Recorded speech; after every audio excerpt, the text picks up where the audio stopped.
இப்ப நான் சொல்ல போறவங்களும் வந்துட்டு, என்னடா இப்படிலாமா பண்ணுவாங்க? ஒரு நடிப்ப தக்க வச்சுக்கணும் அப்படிங்கிறதுக்காக இப்படிலாமா பண்ணுவாங்க? அதே மாதிரி தான் இப்போ ஒருத்தவங்கள பத்தி நான் சொல்லப் போறேன். யாரு? யாருன்னா, அந்த காதல் படத்துல இன்ட்ரோடியூஸ் ஆனாங்கல்ல சந்தியா. சந்தியா. ஆமா. ஆ. காதல், டிஷ்யூம் அந்த மாதிரி சொல்லி கொஞ்சம் நெறைய ஆமா. படங்கள் வந்து லட்சுமி மேனன் மாதிரியே அவங்களும் வந்து ஒரு லக்கி ஹீரோயின் அப்படின்னு சொல்லிலாம் நடிச்சுட்டு இருந்தாங்க. ஆமா. அப்புறம் திடீர்னு பார்த்தா அவங்க காண போயிட்டாங்க. அதுக்கப்புறம் சந்தானம்க்கு ஜோடியா வேற இப்போ யாயா படத்துல படத்துல நடிச்சாங்க இல்லையா? நடிச்சாங்க. அது தொடர்ந்து சூரிக்கு ஜோடியா ஒரு படத்துல ஆமா, நடிச்சிட்டு இருக்காங்க. ஆமா. இப்ப என்ன விஷயம் அப்படின்னா, நம்ம இவரு இருக்காரு இல்லையா? பாக்கியராஜ் சார். ஆமா. ரொம்ப நாளுக்கு அப்புறம் இப்ப ஒரு படத்துல நடிக்கிறாரு. ஹீரோவா நடிக்கிறாரு. ஹீரோவா நடிக்கிறாரு. இந்த படத்தோட பேரு வந்து துணை முதல்வர். ஓகே. ஓகேயா?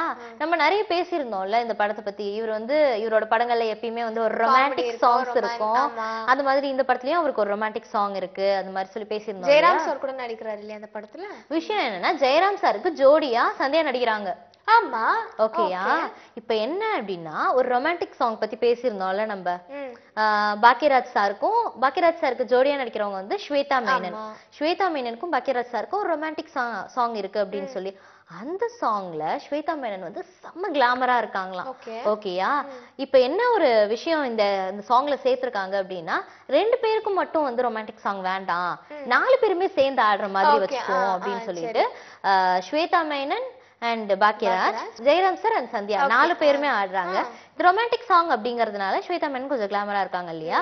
சோ நானும் வந்துட்டு கிளாமர் காட்டி ஆடுவேன் அப்படின்னு சொல்லி அவங்களுக்கு ஈக்குவலா கிளாமர் காட்டி சந்தியா ஆடி இருக்காங்களாம். எனக்கு என்ன சொல்றதுன்னு தெரியல. அவங்களுக்கு வந்து ஹோம்லி லுக் தான் கரெக்டா இருக்கும். ஏன் வந்து இப்படி டிஃப்ரெண்டா ட்ரை பண்றேன் அப்படிங்கிற பேர்ல அவங்களே அவங்களுக்கு எடுத்துக்கிறாங்கன்னு தெரியல.